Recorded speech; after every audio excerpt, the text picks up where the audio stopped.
This is the second annual Nova Scotia Native Women's Association NSNWA butchery program. Participant Rianne Julian Sillyboy says learning to butcher meat will help her family. I will know how to break it down so that we don't have to go to a butcher. We don't have to go somewhere and get someone else to do it for us. And this way we're able to use everything of the deer. Caden Prosper says the 12 women were very enthusiastic under his direction.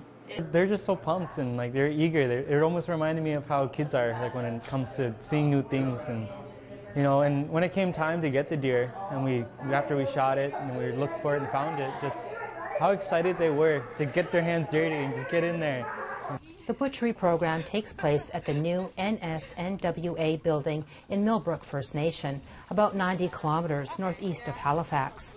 Employment Economic Development Director Justine Maloney says the program is long overdue. Well, it means independence.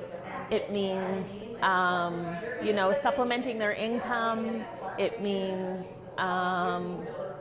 just really able to sustain their families, their needs, and they're able to meet all of their needs, their families' needs, by being able to even go out and hunt first themselves. Maloney says over 30 women are on the waiting list for next year, but the funding process is a barrier to success. One of the kind of like the barriers for us is that we do have to apply for this funding every single year. As the women learn how to prepare and cut the deer, everything will be used, even the fat to make homemade soap. The program is also about breaking norms. Julian Sillyboy says butchery is no longer a male-dominated profession. They are very, very wrong.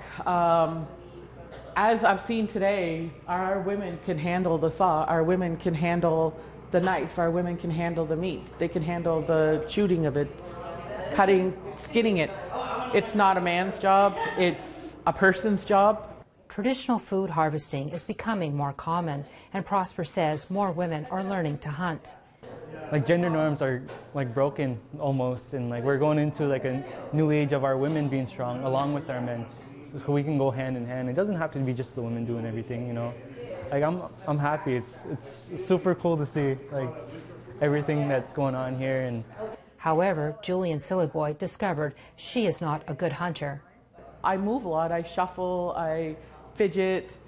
So I'm not very quiet out there. And I'm always wanting to ask questions, and we're trying to be quiet and not scare the deer away. And I'm sitting there rustling paper and picking off wood and making noise. So yeah, I've determined that I'll let somebody else do the hunting. The butchery program will continue with tanning and end with a grandmother's feast. Angel Moore, APTN National News, Millbrook First Nation.